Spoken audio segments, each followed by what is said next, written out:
Olá pessoal, nós vamos fazer uma live hoje para falar sobre as questões do racismo aqui no Brasil com o Eric Balbinos, que é um analista político. Deixa eu ver se ele já está por aqui.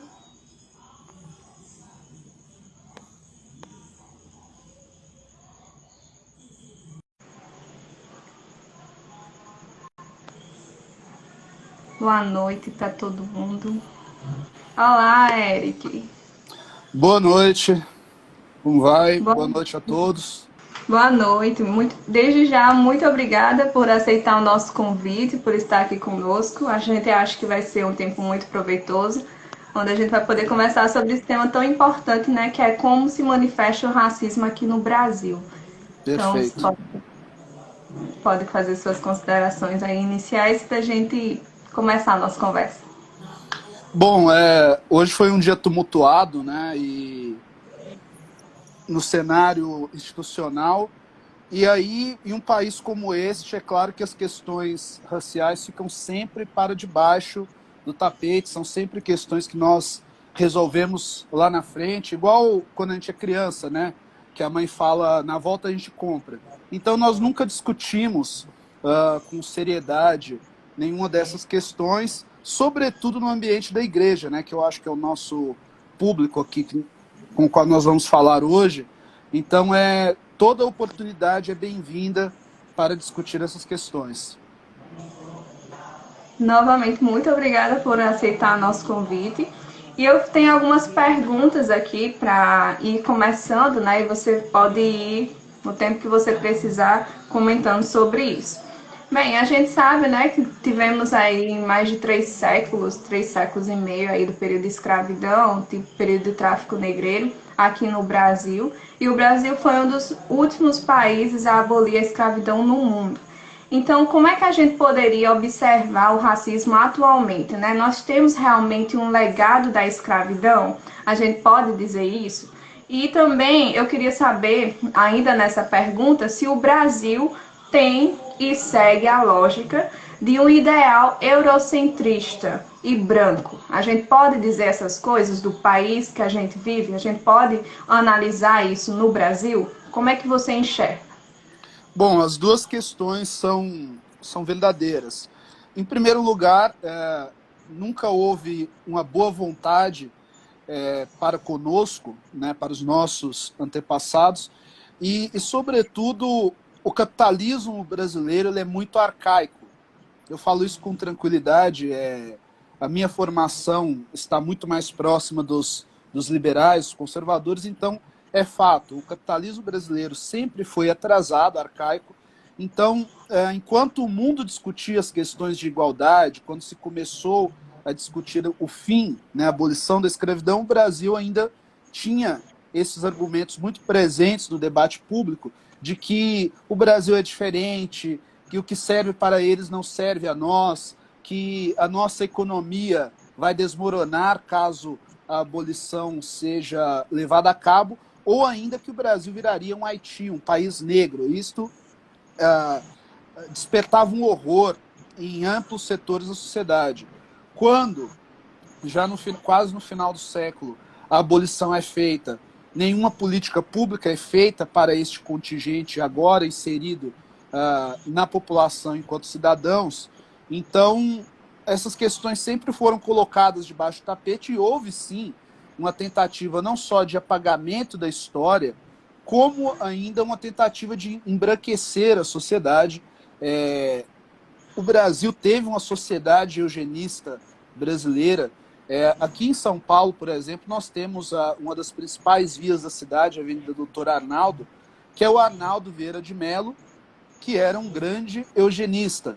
Monteiro Lobato, Roberto de Lacerda, Roquete Pinto, vários foram os nomes que apoiaram esta causa, porque havia tanto a questão cultural, né, no caso a respeito da identidade, de como o brasileiro se via, como também uma certa demonização de fato do ser, do indivíduo negro. Então, para isto, trouxeram imigrantes europeus não só para se aproveitar da mão de obra, né, do trabalho dessas pessoas, como também inserir este elemento para, de alguma forma, diluir a negritude no Brasil. Então, as duas afirmações são verdadeiras. Perfeito.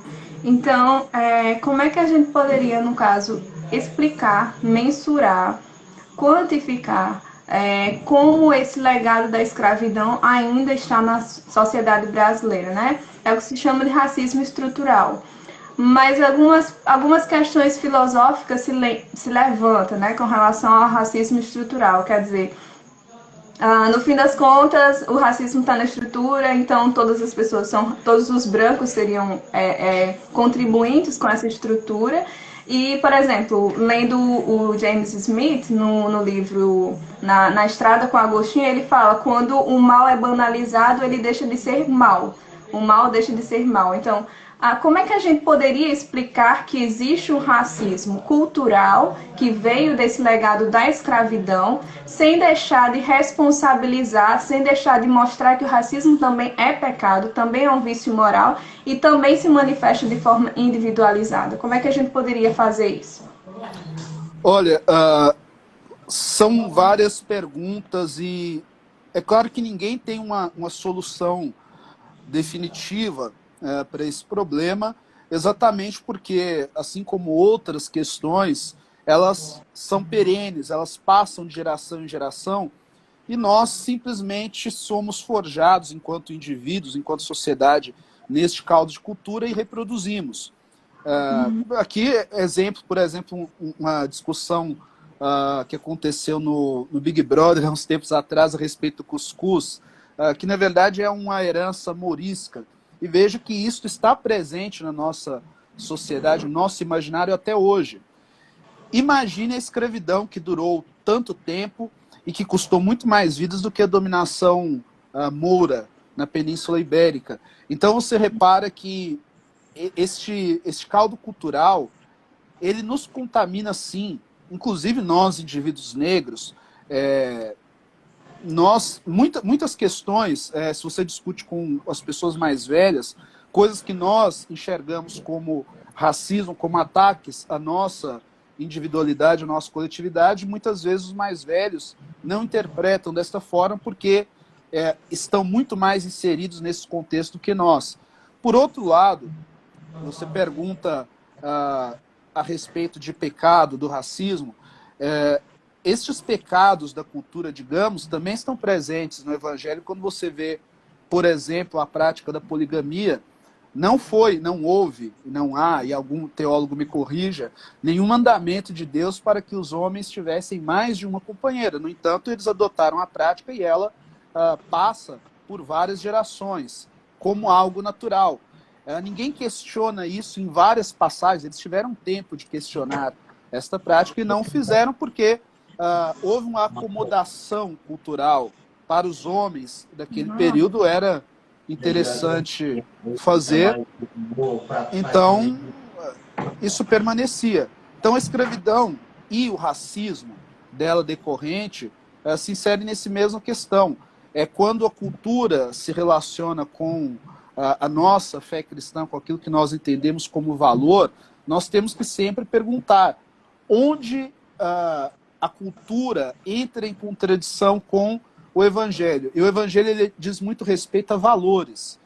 Como, por exemplo, alguns irmãos sempre lembram que algumas culturas praticavam infanticídio, sacrifícios humanos e outros atos de barbárie, e o cristianismo deu a sua contribuição positiva nesse sentido, ainda que não tenha convertido todas estas sociedades. No entanto, o racismo ele é tolerado, inclusive nas igrejas. As práticas dele decorrentes são toleradas, e aí nós, quem questiona, por vezes é colocado no lugar de subversão, quando na verdade o cristianismo, o evangelho ele é integral e ele deve jogar luz também sobre essas questões. Então, enquanto indivíduos, enquanto cristãos, nós temos muito a fazer e combater o racismo em toda a sua extensão, onde quer que ele se manifeste. Perfeito. Uma coisa que acontece aqui no Brasil é que as pessoas dizem que, na verdade, existe a democracia racial. E isso é utilizado para negar o racismo no Brasil, né? Muitas pessoas sustentam que, na verdade, no Brasil não existe racismo. Você poderia explicar para as pessoas que não sabem, né, o que é isso, o que seria democracia racial e por que que as pessoas, né, que geralmente negam o racismo aqui no Brasil, dizem que, na verdade, as coisas devem ser conquistadas pelo mérito, a questão da meritocracia, né? Você poderia mais ou menos falar, explicar para a gente o que é isso, por favor? Bom, a democracia racial ela surge com os primeiros sociólogos do Brasil, e todos eles interpretaram o Brasil um pouco nessa mesma frequência. Gilberto Freire, o Sérgio Buarque de Holanda, todos eles entendiam que houve certa acomodação. Eu acho que no Gilberto Freire fica um pouco mais acentuado este mito da democracia racial, que é como um país que forma uma sociedade. Ele não nega os processos históricos, o horror da escravidão, nada disso. Mas eles entendem que houve uma acomodação e, vamos dizer, uma espécie de acerto por meio deste arranjo sociológico que nós construímos aqui. Isso é mentira. E os dados falam por si. Se eles observassem a época, é claro que eles estavam muito próximos ali do fim da escravidão e do começo da República, e a República atuou de forma muito incisiva para que as lutas raciais fossem todas soterradas por aquela mentira da nação que acolhia a todos. Este mito, ele passa a ser mais desmentido a partir ali dos anos 50, né, um novo momento dos estudos sociais no Brasil e também do ativismo. E a democracia social se desmonta pelos índices que nós temos aí do próprio IBGE. Não precisa de se filiar a nenhuma organização de esquerda, nada disso. O IBGE desmonta esta tese à medida em que ele mostra o número de pretos e pardos nas carceragens, né, no sistema prisional, o número de pretos e pardos vítimas da violência policial todos os dias, e o número de pretos e pardos que comandam as grandes empresas, que comandam estados e municípios. Nós temos nas câmaras municipais uma presença negra ínfima. Eu, recentemente, me assustei quando eu soube que a nossa amiga Isa Vicente seria a única mulher na Câmara de Macaé e seria a única negra. Então, isto é recorrente em vários legislativos estaduais, municipais, no federal, nas Forças Armadas, onde quer que você vá, que seja um espaço de privilégio, os negros serão minoria. Em um espaço de exclusão, fruto desse pouco acesso, os negros serão maioria, como, por exemplo, garis, trabalhadores domésticos. Então, isto desmonta a tese da democracia racial ou justifica uma outra tese. Será que os negros e pardos são todos naturalmente incapazes de conquistar boas posições pelo mérito? Ou será que há algo na nossa institucionalidade que os impede de acessar esses espaços? Perfeito. Então, nesse sentido, a gente poderia dizer que a representatividade, ela importa, a representatividade racial na política, a representatividade racial nas universidades, as cotas, todas elas são importantes. Como é que a gente poderia enxergar isso? Exato. Bom, no caso das cotas, você já tem uma questão muito prática de inserir, de incluir indivíduos pertencentes a estes recortes da população. Também temos os indígenas, né, que são beneficiados por essas políticas, e trata-se de uma reparação que ali no médio e longo prazo você terá, a partir daí, índices sociais que talvez justifiquem o fim dessas políticas ou não. Mas a grande questão é que a representatividade importa muito, porque desde cedo nós, indivíduos negros, nós nos guiamos por esses signos. Eu lembro de uma atividade, eu acho que foi o primeiro ano de consciência negra, foi em 98, 99, eu estava na primeira, segunda série, numa escola que tinha poucos negros à época, era num bairro rico, né, aqui na Grande São Paulo, e aí foi pedido que, olha, escolham personalidades negras para um trabalho. Não tinha nenhum piloto de avião, nenhum general, nenhum político, nada. Só jogadores de futebol, atores, apresentadores e músicos. Basicamente foram estas as 4 áreas abrangidas pelos alunos, e é o que nós sabíamos. Até porque a própria escola, o currículo, ele é excludente, ele nega para o cidadão negro, já na sua gênese, estas referências. Nós temos, óbvio, vários escritores, intelectuais, juristas, diplomatas até, que foram negros, né, personalidades negras, e que não são representadas, sequer são mencionadas nas escolas. O currículo escolar finge que essas pessoas não existiram. A historiografia geral ignora a existência desses indivíduos, quando não tenta, e durante muito tempo se tentou vender a imagem de que alguns deles eram brancos. Machado de Assis é o caso mais emblemático, mas o Lima Barreto, por exemplo, durante muito tempo se negou a sua negritude. Então, é um caso que, de início, ali na nossa formação, já é colocado, ressaltado, que a nossa possibilidade de voo é limitada com relação aos brancos. E aí, quando você questiona, alguém diz, as coisas são assim, é como Deus quis, e etc. Sempre teses anestesistas que te podam, né, desde a mais tenra idade. Verdade. Agora eu queria falar sobre uma coisa com relação a tudo isso, eu acho, né? Cotas, a questão de representatividade e tudo mais. As pessoas geralmente perguntam, né, se nesses processos não acontece, por exemplo, o racismo reverso. Por exemplo, lembrando do caso da Magazine Luiza, né, que foi um trainee somente para pessoas negras, e várias pessoas acusaram que isso aí poderia ser o racismo reverso. E aí, Eric, existe racismo reverso? E aqui no Brasil, especificamente, a gente consegue perceber isso?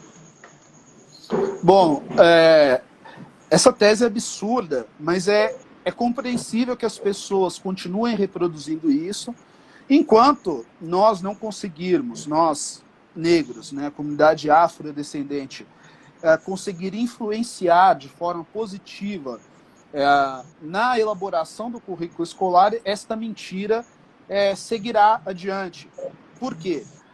Porque o racismo, ele é exatamente, que nem o Silvio Almeida sempre explica, é um pensamento sistematizado, ou seja, ele necessariamente deve partir de quem tem algum poder de elaborar essa doutrina e de infundi-la nas instituições. O racismo, aliás, esta animosidade que alguns negros sentem, não estou justificando, mas alguns indivíduos negros sentem esta animosidade com pessoas brancas, e você não pode chamar isso de racismo. No máximo é um preconceito. Não é o ideal, mas existem pessoas, indivíduos negros, que têm preconceito, porque estes indivíduos jamais terão poder de perseguir uma comunidade inteira, de marginalizar uma comunidade inteira, de negar direitos. Mas um chefe demitiu alguém porque a pessoa era branca e ele não gostava de brancos, ou uma empresa só contrata negros. Se o propósito for incluir, nós temos uma discriminação positiva, e ela é permitida na lei. Foi o caso da Magazine Luiza.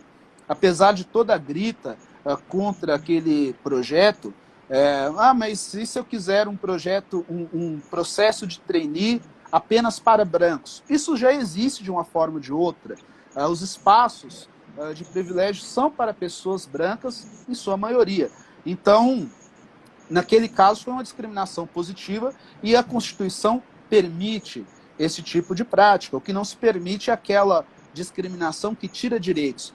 Porque todos nós sabemos, um jovem de classe média alta que vá concorrer em um trainee, se ele não concorrer na Magazine Luiza, ele tem à sua disposição milhares de empresas e de carreiras que ele pode seguir. As portas não se fecham para ele. Já o jovem negro, muitas vezes, ele só tem aquela oportunidade porque outras tantas estarão automaticamente fechadas. Então, respondendo a pergunta, o racismo reverso não existe apenas preconceito e, no caso do Magazine Luiza, foi a discriminação positiva já prevista em lei. Legal. Eu queria falar agora um pouco sobre questão política, né? Racismo é um assunto politizado, né? Partidarizado. Quando se fala sobre isso, as pessoas já relacionam a um determinado espectro político.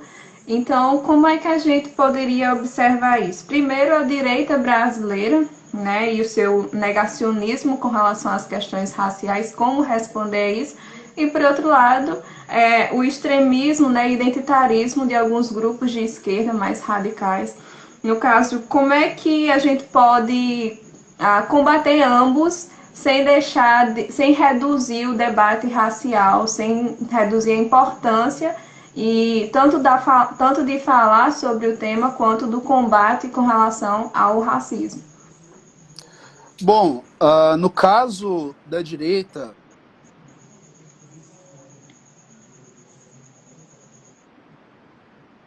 no caso aqui da direita brasileira, ela é socialmente terraplanista. Ela nega qualquer fato, qualquer evidência, porque é conveniente. Então, esse terraplanismo social, ele se estende a qualquer assunto, a qualquer demanda por representatividade, por direitos humanos, por políticas públicas, tudo isso é sempre negado. Porque mesmo o cidadão branco pobre, ele recebe algo deste arranjo, seja a possibilidade de concorrer com menos indivíduos na sua tentativa de ascensão social, seja o tal salário mental que você recebe por simplesmente perceber que você está mal, mas tem alguém pior que você. Então, tem...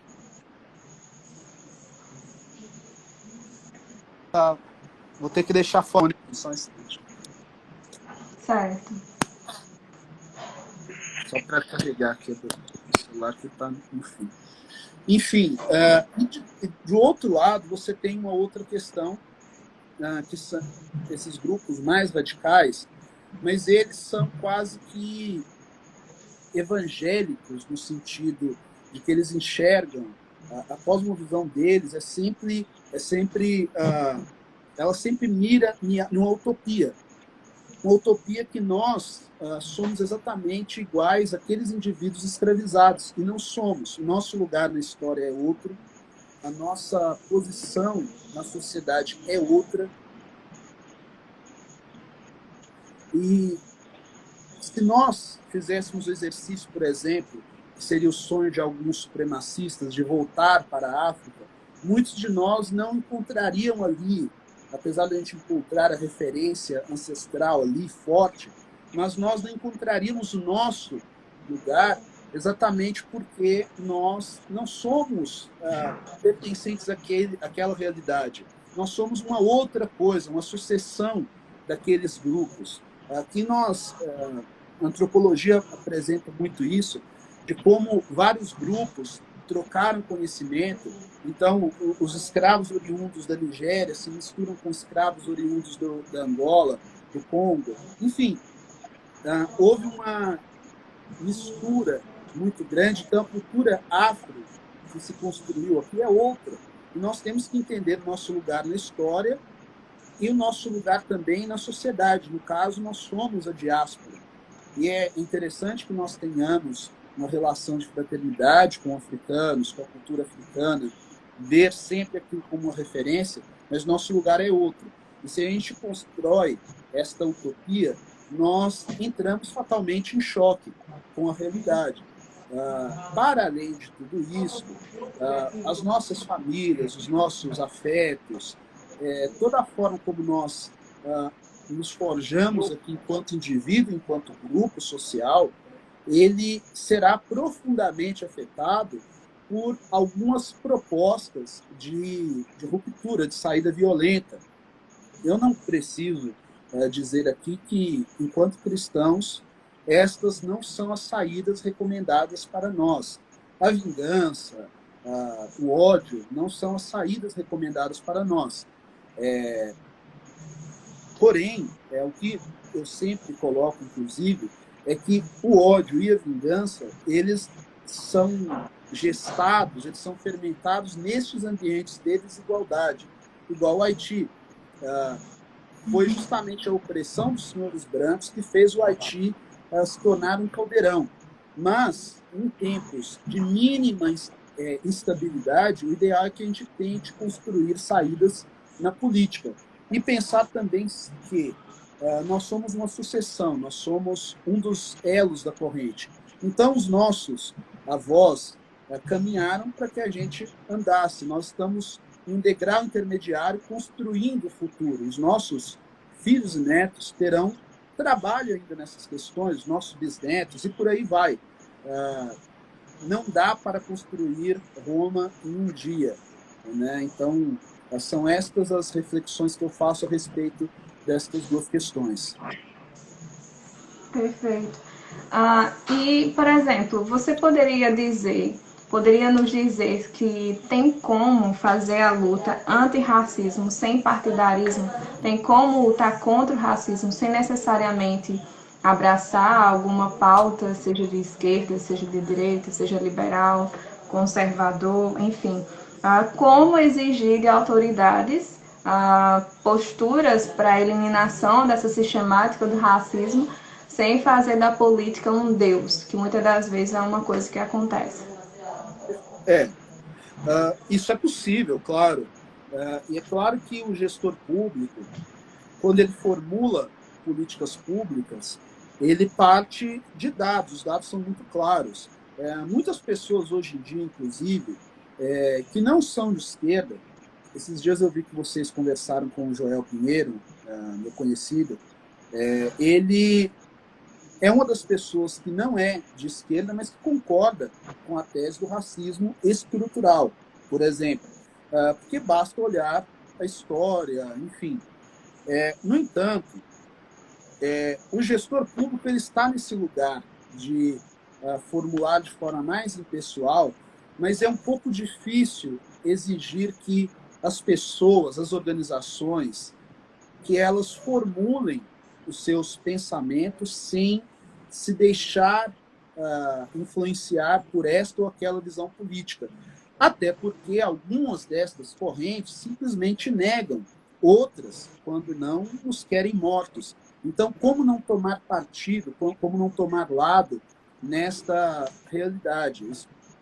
Eu acho que essa discussão é igual a do escola sem partido.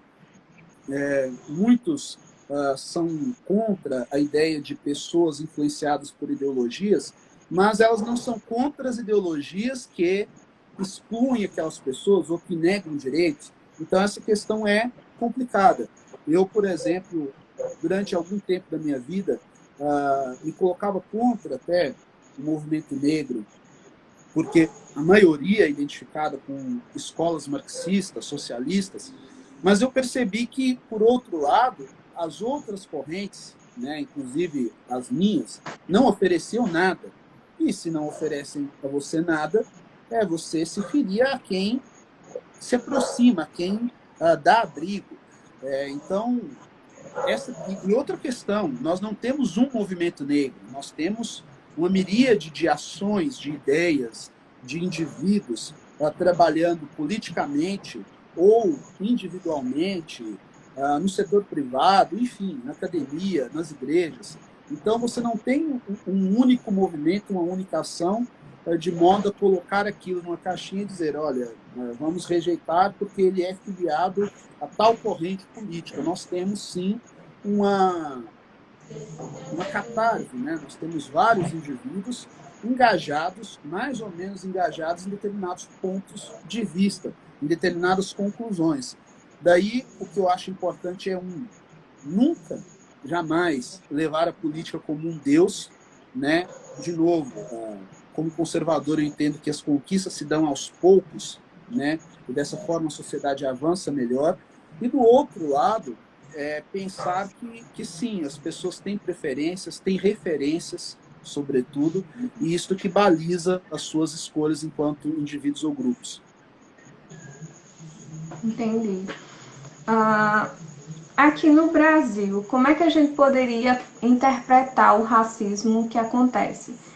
Eu vi em um dos seus comentários que você chama de racismo cordial, né? O que seria esse racismo cordial? Como é que a gente poderia interpretar, por exemplo, a violência contra pessoas negras, a violência policial contra pessoas negras, que muitas das vezes é negado, né? As pessoas dizem que aquilo não é racismo. Algumas questões também que eu vi que você comentou no futebol e racismo, né? Geralmente quando acontece, a FIFA só faz uma faixa, né? Somos todos iguais e Sim. pronto, acabou o racismo. É muito engraçado. Enfim, né? Como é que a gente poderia dizer que o racismo se manifesta no Brasil? Como identificar essas situações? Bom, essa tese, só para não confundir, né, essa tese do homem cordial diz muito respeito a como as relações no Brasil se dão, relações institucionais, inclusive, se dão na esteira de relações familiares, de relações de afeto. Então, você não tem muita divisão entre o que é público e o que é privado.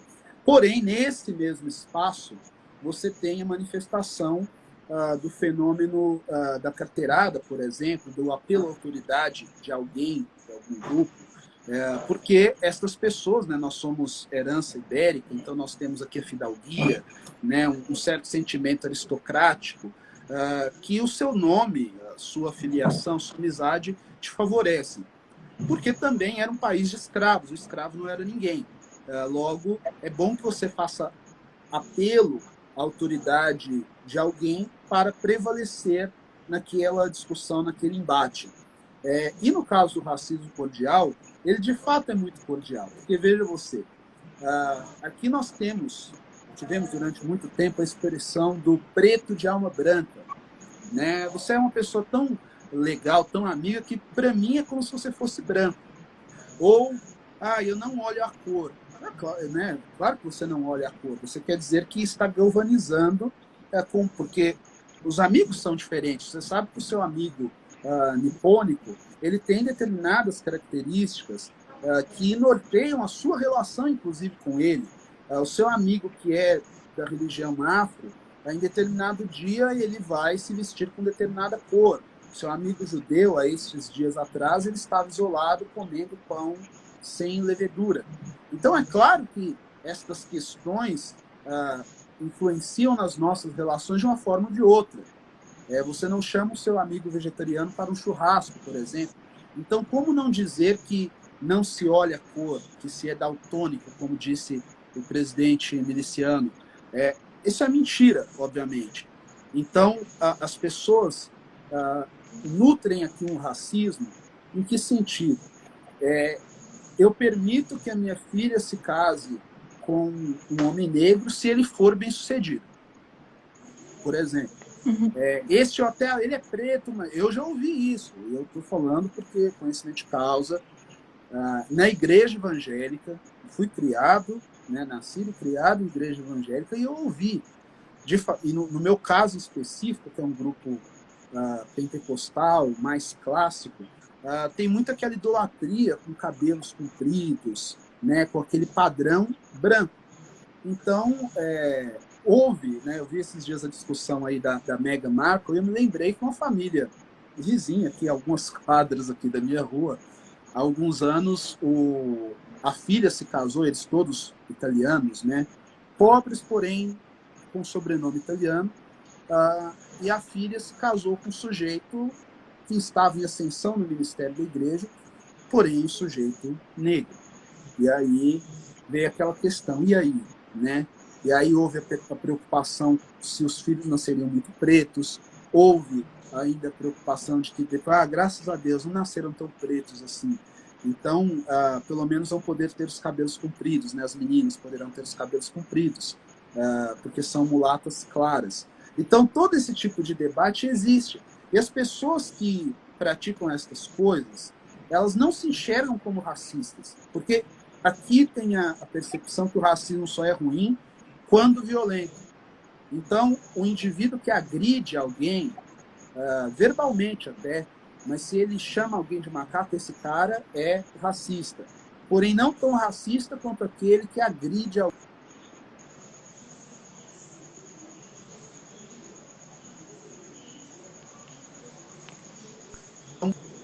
Eric? Oi? Deu uma queda aqui, não? Foi, deu uma travada, né? Onde que eu parei? Você estava falando que não era tão agressivo, né? O tipo de racismo tem que ser Isso, violento. exato. Então, tem essa percepção equivocada, que é a mesma que se dá na homofobia, por exemplo. As pessoas não entendem como que uma piada, por exemplo, um tom jocoso com homossexuais, é o mesmo, faz parte do mecanismo que faz alguém agredir um indivíduo na Paulista. As pessoas não conseguem estabelecer essa relação, em parte para manter costumes que herdaram dos seus pais e avós, e em parte também para se eximir, né, dessa responsabilidade que é conjunta, que é o compromisso com direitos, com a dignidade. No caso ainda que você mencionou o futebol é cheio de racismo, basta ver a quantidade de técnicos negros que nós temos, sendo que a maioria dos atletas, ou seja, os operários do esporte, são negros. Aqui no Brasil, até pouco tempo atrás, os negros não tinham quaisquer direitos e alguns clubes, o Vasco da Gama, inclusive, chegou a ser expelido da Liga Carioca porque a comunidade lusitana que mantinha o clube insistiu que atletas negros poderiam participar das atividades e jogar com a camisa do Vasco. E o Vasco pagou o preço por isso, que foi excluído da Liga. Aqui em São Paulo, por exemplo, nós tínhamos um clube, o Germânia, atual Pinheiros. Aliás, o nome já diz, né? O Germânia era um clube que se orgulhava tanto das suas origens alemãs que chegou a fazer festas, né, com a suástica, a receber o embaixador e apoiando de forma muito clara o nazismo. Depois mudou de nome, mas a gente percebe por uma declaração ou outra, né, como aquele escândalo que foi com o Ângelo Assunção, que aquele pensamento racista ainda é vivo. Então, esse racismo cordial, ele é exatamente o que cimenta o racismo na sua forma mais violenta. E a gente, todos os dias, né, nós temos esse desafio de explicar como uma coisa sustenta a outra. Muito bom. Estou quase concluindo já. Eu só tenho mais duas perguntas. Você falou muito, né, sobre a igreja, né, como o racismo se manifesta na igreja. Mas muitas das pessoas acham, né, que na verdade na igreja não existe racismo. O próprio Joel, na entrevista que a gente teve com ele, né, eu falando com ele, a gente explicando sobre as questões, ele falou: mas eu achava que na igreja era melhor, né, por causa de Cristo, né, por causa da mensagem de amor, de união, mas não é o que acontece. Então, eu me recordo no ano passado, no caso das manifestações da BLM, que eles foram em uma igreja onde o pastor pregava sobre o mito de Caim, né, de que os negros são amaldiçoados. E eles fizeram uma manifestação em frente e um pastor aqui do Brasil, que nem sabia o que tinha acontecido, publicou em seu Instagram criticando a BLM. Depois que descobriu o que tinha acontecido, ele foi e apagou o post. É um pastor bem conhecido e tudo mais. Então, como é que você pode... O que você poderia falar para a gente sobre essa questão do racismo nas igrejas? Como é que aparece, né? Você falou alguns casos, inclusive, né? Agora há pouco. Enfim, para a gente poder deixar bem claro isso para as pessoas que estão nos ouvindo. Eu acho que a gente pode começar pela origem. Não que a igreja Católica tenha uma outra origem, e ela também sofre, padece com o racismo, a brasileira, porém no meio evangélico, o racismo ele se dá de uma forma ainda mais contundente do que na igreja católica. Por quê? Porque veio pelas mãos de protestantes do norte, né, da América do Norte, da Inglaterra, Alemanha. Então, esse pensamento, o choque deles com a cultura brasileira fez com que tudo o que parecesse popularmente brasileiro fosse demonizado e, sobretudo, aquilo que tem alguma referência africana. E, no meio evangélico, prosperam os mitos, como, por exemplo, a África é muito pobre porque se pratica muita feitiçaria. Garanto que você já ouviu isso alguma vez. Ou, nossa, nós fomos pregar na África e o indivíduo tinha um feiticeiro. Sempre tem esses testemunhos mirabolantes que eu passei com o tempo a desconfiar deles, né? Porque ou aqui no Brasil mesmo, porque o indivíduo aqui é feiticeiro, porque o cara é da religião afro. E eu, inclusive, me criei muito com estes mitos, né? Como eu disse, minha família, hoje eu sou batista, mas eu cresci numa denominação do pentecostalismo clássico, muito eurocêntrica. Então, estes mitos faziam parte da nossa criação a ponto de termos, inclusive, certo distanciamento de alguns familiares, porque praticavam outras religiões. Tipo, eu vou na casa de fulano, mas né, ele bate os atabaques, e olha que minha família tem uma origem, inclusive, próxima até a quilombos, etc. Então, perceba o poder deste racismo. E aí, com o tempo, né, eu comecei a questionar algumas coisas. Aqui nas denominações brasileiras, em que pese a maioria dos fiéis ser preta e parda, mas não há nenhuma discussão racial importante, só agora que começou a acontecer algo nesse sentido. Inclusive, agora, por exemplo, nós temos, neste exato momento, alguns irmãos engajados em um jejum de apoio ao governo, um governo que teve 2 auxiliares associados a práticas de clara simpatia ao supremacismo branco. Não foi um, foram 2. E os nossos irmãos não veem nenhum problema nisso. Inclusive o Felipe G. Martins era dessa igreja em que eu fui criado. Né?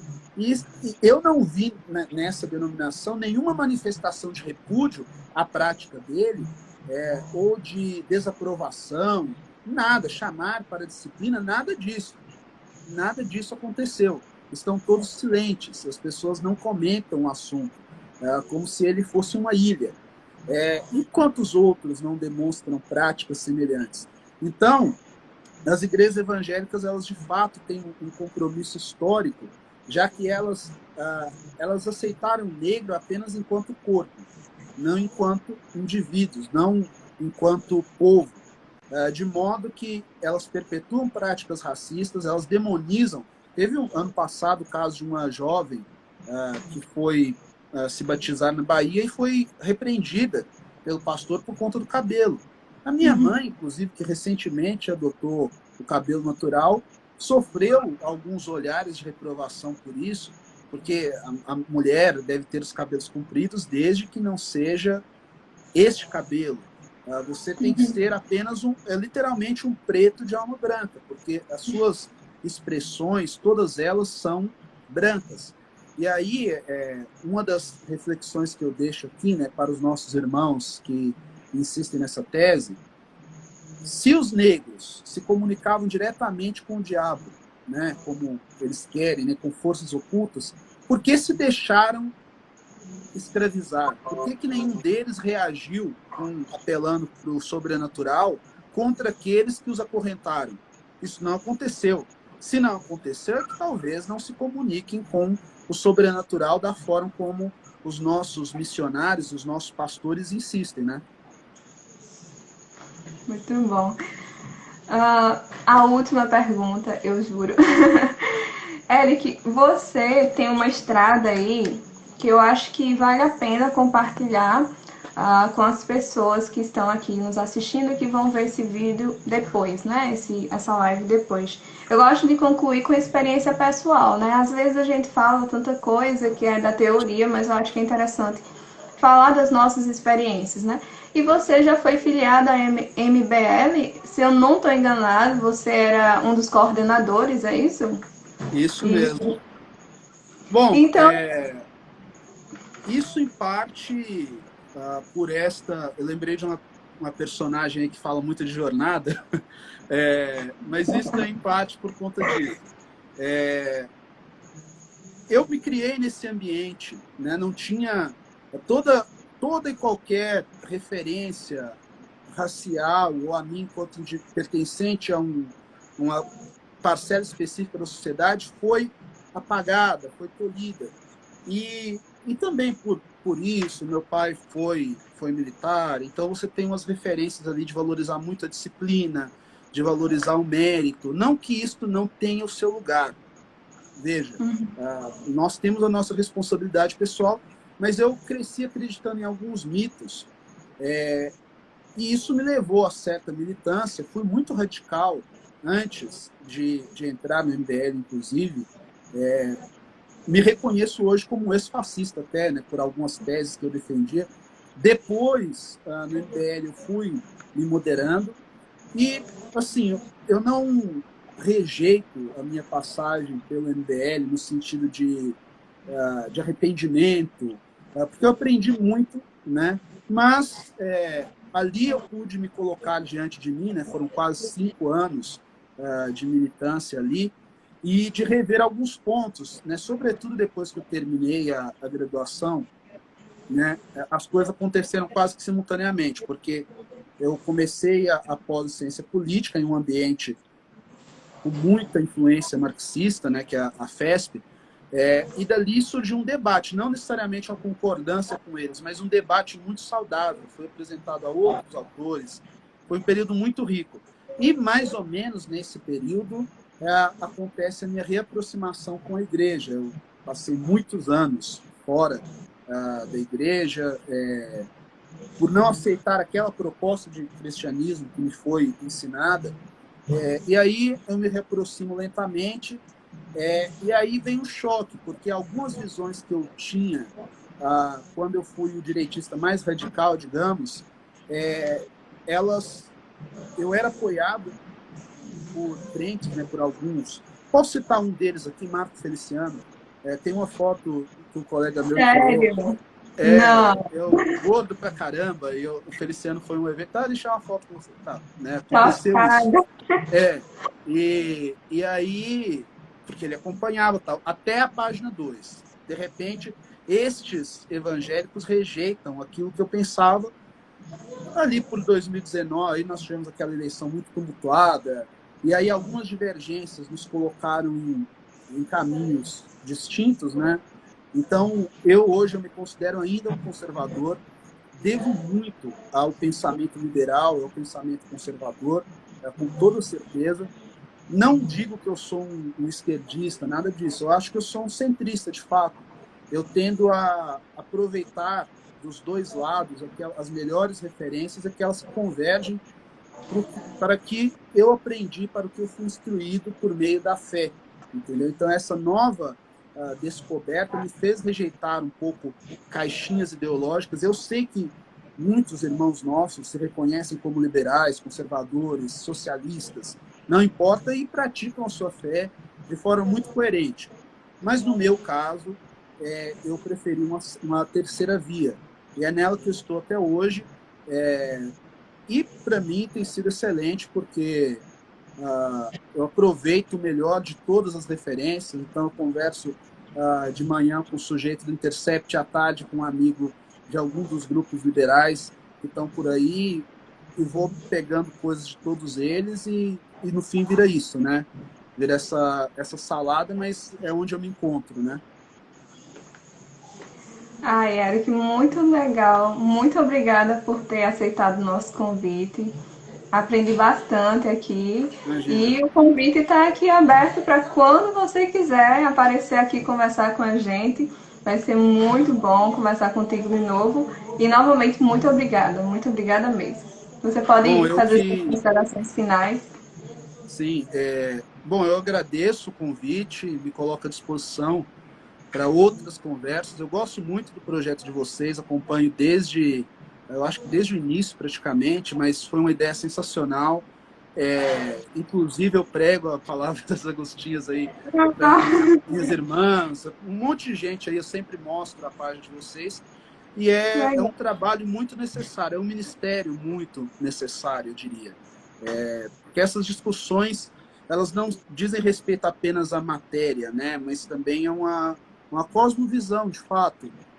Há uma luta espiritual em torno dessas coisas, né, que é claro que nada disso é o fim, mas sem sombra de dúvidas é um meio para algo. Então, que bom que vocês utilizam o seu tempo, né, de forma tão positiva, muito nos edifica, muito nos abençoa. Ai, gente, quase eu vou chorar. Obrigada, Eric. E Até a próxima. Vou deixar essa live salva, tá, gente? E, novamente, muito obrigada, Eric. Obrigada a todos que acompanharam a gente. Sigam o Eric nas redes sociais. Você também participa do Rede Vértice e do Metanoia, né? Você quer divulgar Isso. suas redes? Na verdade, o Metanoia foi um piloto ali, né, um canal que eu publicava alguns vídeos, e aí eu decidi colocar tudo na minha, com o nome mesmo, Eric Balbinos, que fica mais fácil para gerir e para as pessoas encontrarem. Então, procura no Instagram, @Eric Balbinos, no Twitter é a mesma coisa, o blog também é o mesmo nome, o canal Metanoia em breve se chamará também Eric Balbinos, que aí fica mais fácil de encontrar. E o Vértice, que é um podcast que eu tenho com os meus amigos, a Francine Galbier e o André Valeriano, nós estamos no recesso agora, né, mas em breve voltaremos com outras entrevistas e outros diálogos. E sigam lá também, @RedeVértice, tanto no Twitter quanto no Instagram. E no Spotify. Então é isso, gente. Acompanhem o Eric. E novamente, muito obrigada. E obrigada a todos que assistiram. E até a próxima. Tchau, Eric. Tchau, gente. Abraços. Abraço.